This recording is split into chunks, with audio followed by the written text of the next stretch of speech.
Yo, what is up sa inyo guys? Tayo po yung nagpabalik sa Minecraft guys. Pero this time, kung makikita nyo naman po, ay nasa beta po tayo. Kasi po, nilabas na po nila yung 1.21 version ng Minecraft sa Bedrock. Pero beta. And napalitan ko po na meron na po silang hardcore mode. Which is ito po, trinay ko po siya. And yan din po yung gagamitin nating world ngayon. No? And yun nga po. Ang lupit po kasi meron ng hardcore sa Bedrock, no, as in ginawa na talaga nila tong parang Java. And kung gusto niyo po tayo download, lalagay ko po dyan sa description box yung link. So ayun, so mag-umpisa na po tayo, no. So babalik na lang sa inyo kapag nandun na tayo sa pinaka hardcore world natin. Let's go. So, ito na po tayo sa pinaka-world natin guys na. And ito po yung sinimulan ko kanina lang kasi kaka-download ko lang din ito. Nakita ko lang to sa Facebook, no. Pero yun nga po, nung makikita nyo yung ating durability ng ating pickaxe, para na po talaga siyang nasa Java. And ayun lang, ang wala na lang dito is yung lumalabas dyan sa harap kapag nagki-click ka ng ng mga items, yung parang maliit na espada pang critical hit. So yun na lang yung wala dito, and mukha na talaga tong Java. And sa tingin ko hindi na natin kailangan mag Java kasi nga parang Java na rin tong Bedrock, no. And sa tingin ko ito na rin yung ating bagong series, no. And hindi rin ako mapaghintay na may publish talaga to doon sa pinaka mismong Bedrock update talaga, no. And ayan, so sana magkaroon pa ng mas marami pang update. And nabalitaan ko na meron din mga bagong items dito kasi may mga bagong kalaban din, and meron na ring maze dito, no. So yun yung mga magagandang bagay na nilagay nila dito. And pati na rin yung nakakapag-sneak ka sa slabs and nakakapag-dive ka sa one block gamit yung trapdoor. So sa tingin ko magagamit ko rin yun, ano.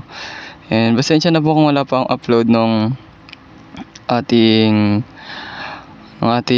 survival server na Legendary Craft, no. Kasi ang dami pong nangyari doon, no. Like halos lahat kami naka-full netherite na.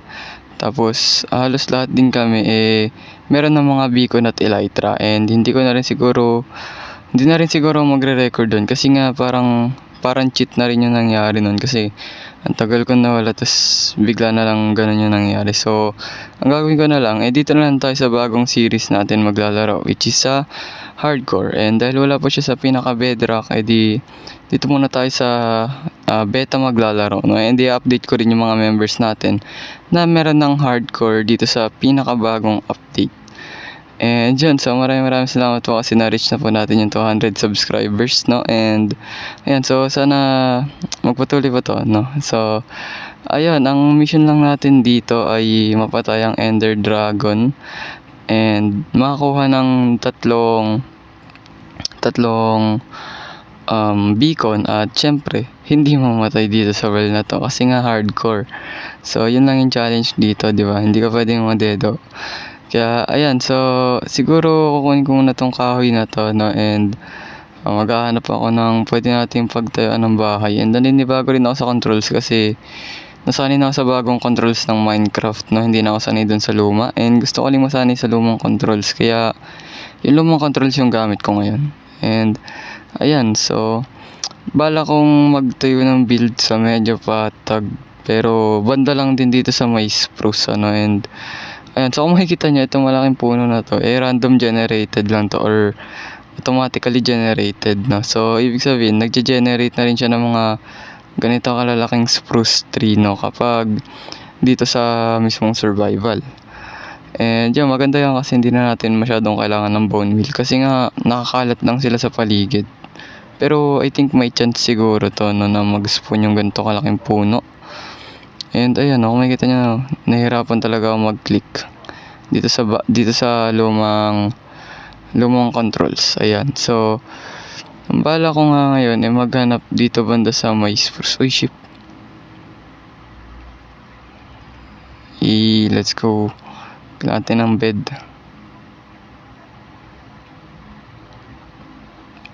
So ayun, ang bala ko nga ngayon maghanap ng pagtatayan natin ng base.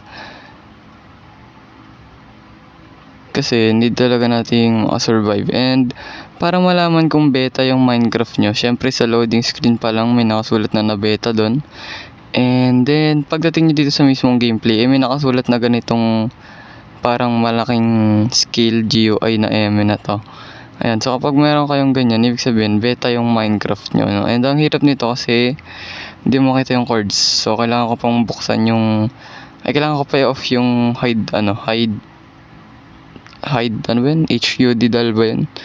Para makita mo yung character mo and para bumaba rin yung pinaka position. And ito may coal. So ayan, kailangan natin to, no? And yeah, ang ganda lang talaga dito ngayon kasi parang talaga siyang Java, which is yun, hindi mo na kailangan mag-download ng Java. Uy, creeper. No. Wait. Langkit ng wolf, bagong itsura ng wolf, ayan, ang angas ng kulay. Pero may creeper doon, gagi. Wait. Layo muna tayo. So paggabi na rin, no, and ang malas lang dito kasi puro mountains. And ayun, kung makikita nyo naman, no, ayun, random generated na tong malaking puno. Ayun, ang lupit, magkakatabi pa sila. So yeah, siguro magbablocks muna ako pataas na kasi ayaw magkulong sa ilalim ng lupa eh. Yan, so siguro magbablocks muna ako pataas dito gamit tong kahoy natin kasi wala pa naman akong dirt. And ayan, so para makasurvive din tayo sa gabing to. Yan, so hindi rin tayo pwedeng malaglag kasi pag nalaglag tayo, hindi, wala na, finish na agad yung hardcore natin. So expand muna natin to. Yan, expand muna natin siya.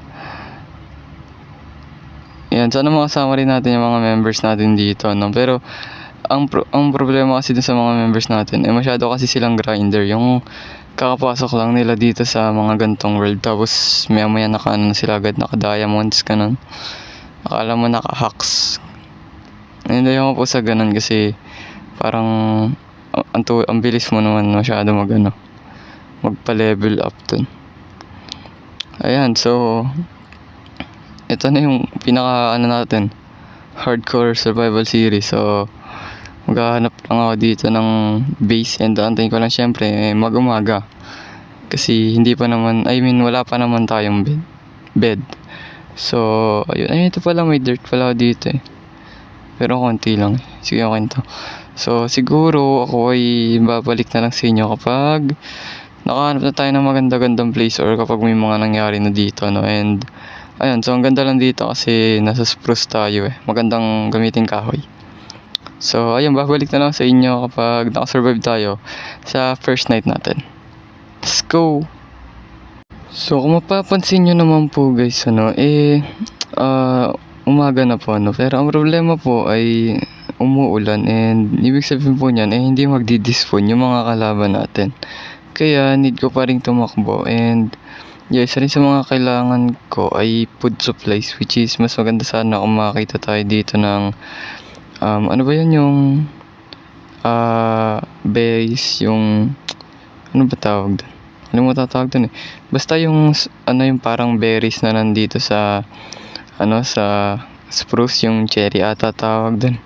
Basta yun, kailangan natin makakita ng ganon and makakuha rin ng ganon kasi napaparami po yun syempre pag tinanim mo, mapaparami mo yun. And yun, isa yun sa mga kailangan natin para makasurvive dito sa ating pangmalabitang hardcore world, no? And ayan, so hanggang ngayon naghahanap pa rin ako ng ang pagtataya natin. And iniisip ko kung may patag dito kasi puro bundok talaga to no? And ang problema lang kasi dito maraming powdered snow, which is trap yun sa mga mob. At the same time, para sa mga player, trap din yun kasi kapag pag napaka mo yun, syempre lulubog ka kapag wala kang leather boots. Yun, so kailangan pang magdala ng leather boots, diba? And yun yung isa sa mga pangit sa ano tawag doon? Sa powdered snow. So okay lang sana kung sa mobs lang Pero To, as you can see, ang dami natin nadadaan ng caves, pero puro kalaban kasi dito, kaya umalis ako agad, no? So, ayun, wala akong makuhang coal. Ginamit ko na yung coal ko kanina pang luto nitong tatlong kokmuton natin, ano. And nga pala guys, naglalaro rin po ako ng COD and ng Roblox. So, kung may suggestion kayong laruin sa Roblox, comment lang kayo dyan. And kung meron naman kayong gustong ipalaro sa iba pa, comment lang kayo dyan, ano. Yan, libre po mag-suggest. And syempre, titingin din ako ng mga gameplay nun. And kapag nakita ko maganda yung game, baka mapagbigyan ko kayo sa mga request nyo.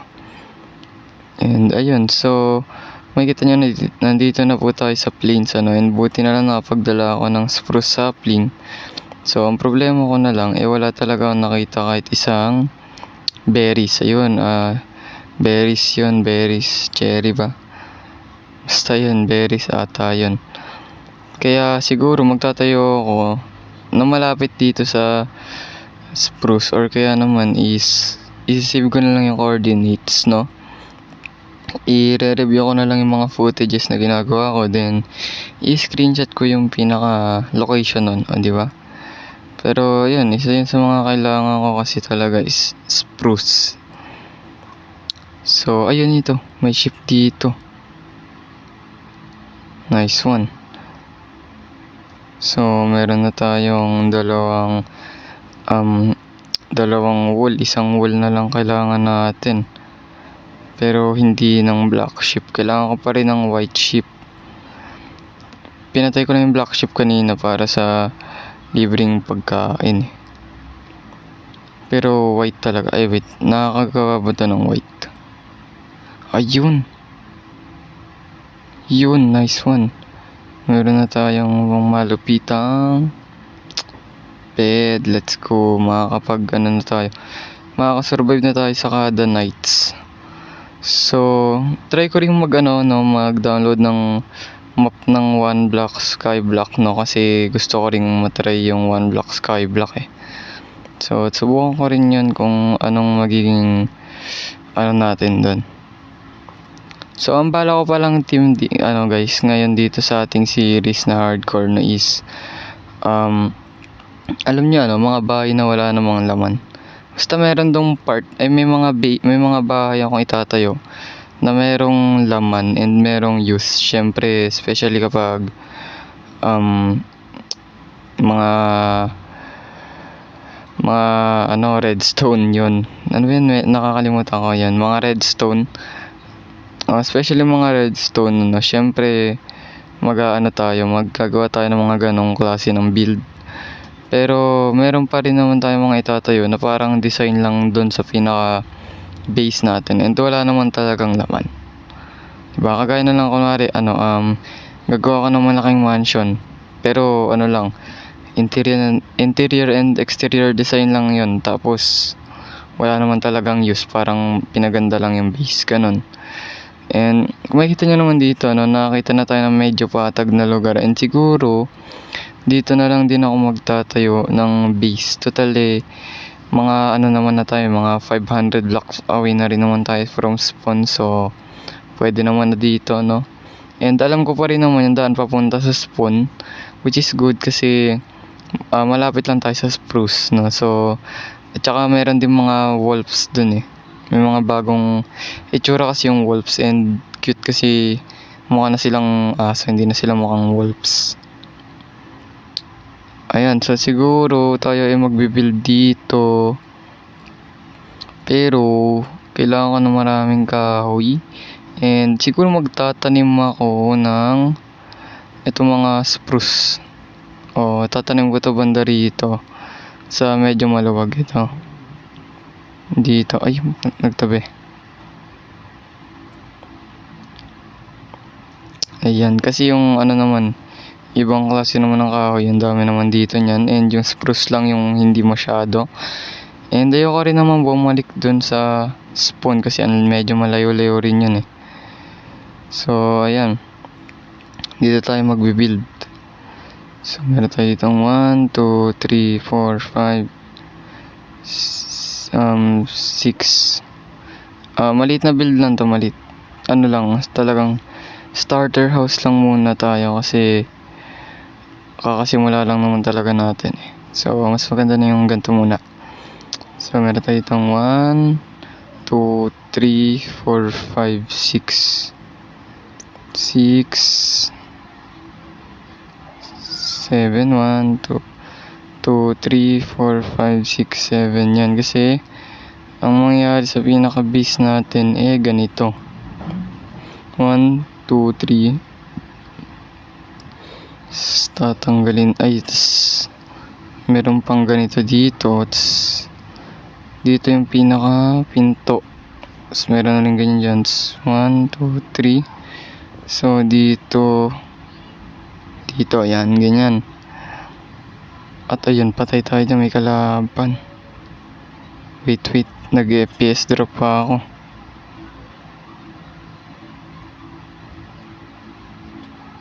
Uy, 2 hearts. Ito yung nakakatakot dito sa hardcore no? Kasi, delikado tayo. Kailangan kasi talaga natin makasurvive.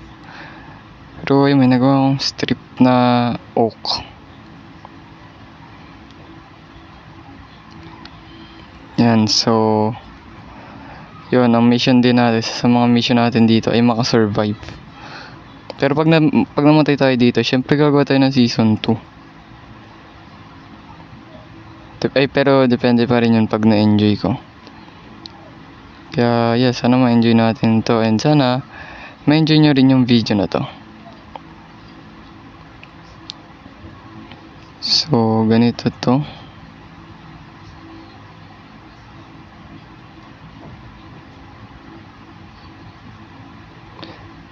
So, ibig sabihin pala nito, wala ring silbi yung bed natin kasi mag-spawn point ka dyan. Pag nag-spawn point ka, mamamatay ka rin. Ay, hindi, may silbi to kapag paggabi na para hindi ka ma-atake ng kalaban. O, diba?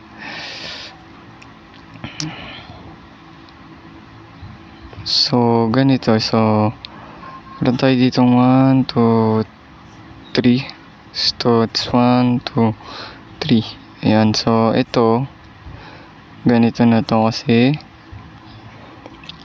puro slabs dapat to.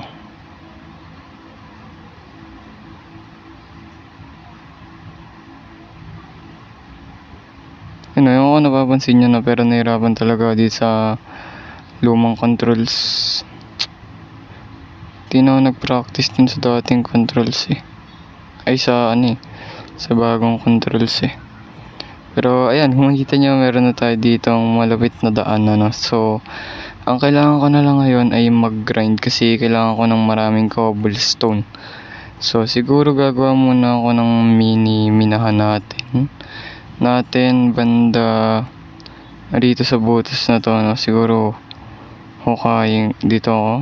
Ayan, may mga cobblestone naman na dito. So, yan, babalik na ako siguro sa inyo kapag nakakuha na ako ng maraming cobblestone. Let's go! So, kung mapapansin nyo naman po guys, nandito na po tayo sa kalahati ng ating base, Kung makikita nyo, iniba ko rin po yung controls ko kasi talagang dito na po ako nasanay. Hindi na po ako sanay dun sa lumang controls ni Mojang. So, kung makikita nyo naman po, ganito nga po yung balak natin, and then ang bubong po natin ay slabs, and hindi pa po yung ganyan yung pinakataas natin, temporary lang yan, and makikita nyo yung pinaka-resulta nyan mamaya. And kung makikita nyo naman po, ito po yung sinasabi ko na isa po sa mga nilagay po ni Mojang, which is ito pong trapdoor na nasa Java lang. And kung makikita nyo po, boom, o diba, makakapag-sneak ka na dito sa malapitang ganito, and pwede kang gumawa ng pang malapitang room, and ayan, kung makikita nyo, gaganyan-ganyan ka lang dyan. And ito yung aking pinaka-mining area, sa ngayon. Kuhaan ko ng bato sa ngayon. Kasi, bala ko talaga ay pababain to hanggang negative 15, and doon tayo